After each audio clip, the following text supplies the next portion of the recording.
Birinchi raqamli valyuta kurslari kanaliga xush kelibsiz. Bugun 23-aprel 2026-yil sanasida O'zbek so'mining valyuta kurslari bilan tanishib chiqamiz. AQSh dollari 18 so'm 6 tiyinga tushdi. 1 AQSh dollari 2042 so'm 49 tiyin bo'ldi. Endi 100 AQSh dollari 1,204,249 so'm bo'ldi. Oxirgi oyda AQSh dollari 1,3% ga tushdi. Yevro 35 so'm 69 tiyinga tushdi. 1 yevro 14,147 so'm 52 tiyin bo'ldi. Endi 100 yevro 1,414,752 so'm bo'ldi. Oxirgi oyda yevro 0,0% ga oshdi.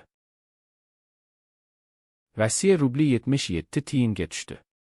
1 Rossiya rubli 160 so'm 55 tiyin bo'ldi. Endi 1000 Rossiya rubli 160,550 so'm bo'ldi. Oxirgi oyda Rossiya rubli 5,8% ga oshdi. Xitoy yuani tort so'm 48 tiyinga tushdi.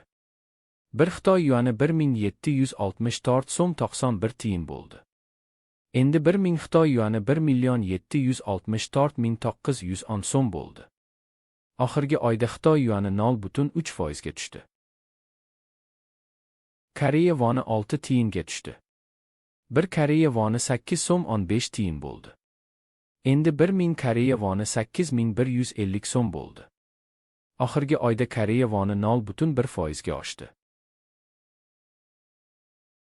Ertaga yangi kurslar bilan uchrashguncha like bosib obuna bo'lishni unutmang. Qo'ng'iroqchani bossangiz video chiqishi bilan sizga xabar beraman. Kuningiz xayrli bo'lsin.